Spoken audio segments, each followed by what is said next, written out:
Mesdames, Messieurs, bienvenue sur le point de l'économie de ce 10 juillet 2023 sur Reflet d'Afrique Télévision. Débutons avec les stars internationaux Joachim Noah et Kylian Mbappé qui projettent d'investir près de 60 milliards de francs CFA au Cameroun. Les deux personnalités renommées dans le monde du sport ont annoncé leur projet ambitieux de construire le plus grand centre national de sport d'Afrique centrale sur la terre de leurs ancêtres. Il faut dire qu'au départ, les projets étaient séparés car Joachim Noah souhaitait construire un centre ultra moderne de tennis et de basketball, tandis que Kylian Mbappé envisageait un centre de football. Leur objectif est de surpasser le centre Clairefontaine en France où les équipes nationales françaises se préparent. Le projet prévoit donc une superficie d'environ 60 hectares. Une initiative qui devrait être encouragée et soutenue par les pouvoirs publics camerounais, mais devrait aussi inciter le Parlement camerounais à prendre des mesures pour faciliter la double nationalité afin de motiver la diaspora camerounaise à revenir et à contribuer à la croissance et au développement de leur nation. L'adoption d'une telle mesure permettrait d'attirer davantage de talents et d'investissements et renforcerait par la même occasion les liens entre le Cameroun et sa diaspora. En République centrafricaine, le président de la République, le professeur Archange Touadéra, baisse les prix des carburants et des transports publics. Ces deux réformes du chef de l'État visent à soulager les ménages et les opérateurs économiques qui suffoquaient de la hausse des prix des produits pétroliers et des coûts des transports dans le pays. S'agissant des prix des produits pétroliers, le chef de l'État a instruit le gouvernement centrafricain d'ajuster sans délai les prix à la pompe afin de tenir compte de l'évolution des prix du baril à l'international.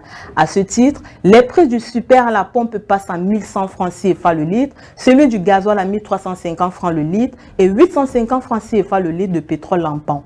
Des mesures qui font suite à la conclusion avec la Banque mondiale d'un accord de financement d'un portefeuille de 19 projets de développement portant sur la hausse des prix des denrées alimentaires dans un contexte de hausse des prix des carburants à la pompe. Au Gabon, le gouvernement met en place une nouvelle mercuriale pour baisser les prix de 67 produits importés. Cette nouvelle mercuriale fixe les prix plafonds au stade gros, demi-gros et détail des produits alimentaires importés de catégorie viande, volaille, poisson, conserve et riz et produits laitiers. Selon le ministre gabonais de l'économie Nicole Jani-Lidi Robotimbou, les produits de la mercuriale demeurent soumis au régime douanier intégrant le taux global réduit de 5%, excepté le riz et les produits laitiers qui sont exonérés totalement et l'abattement de 60% de la valeur en douane du fret. Si les populations s'interrogent sur les suites à donner à ces assises sur la lutte contre la vie chère, le gouvernement gabonais a continué à travailler, car après les assises, le gouvernement a entrepris des discussions avec tous les partenaires pour l'élaboration des mesures qui doivent être prises pour enrayer la vie chère. Cette nouvelle mercuriale prise au Gabon engage les uns et les autres à mener de façon plus poussée la lutte contre la vie chère.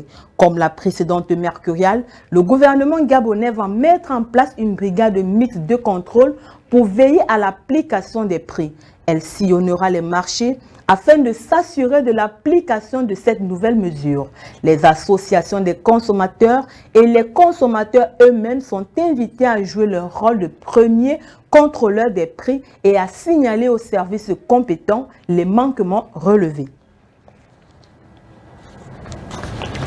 En Tunisie, les salaires d'un mois de 17 000 enseignants ont été gelés pour cause de rétention des notes des élèves. Une information qui a été rendue publique par le ministère tunisien de l'Éducation. Le ministère a également indiqué que 350 directeurs d'écoles primaires ont été limogés pour les mêmes raisons. Par ailleurs, le ministère de l'Éducation a annoncé la titularisation de 14 500 agents temporaires dont la majorité appartient au corps enseignant du cycle primaire. Selon un communiqué publié par le ministère de l'Éducation, cette décision intervient après que des ultimatums ont été donnés aux instituteurs et aux directeurs des écoles primaires pour remettre les notes des examens des élèves retenus depuis le début de l'année scolaire 2022-2023. 2023. Il faut dire que cette rétention des notes est un mouvement de protestation de la Fédération de l'enseignement de base depuis le début de l'année en signe de non-satisfaction des revendications des enseignants. Une commission administrative est prévue pour le mercredi 12 juillet prochain afin de prendre les décisions appropriées. C'est sur cette note d'information que nous mettons un terme à cette édition du Point de l'économie. Les programmes sont en continu sur nos différentes plateformes médias. Restez connectés.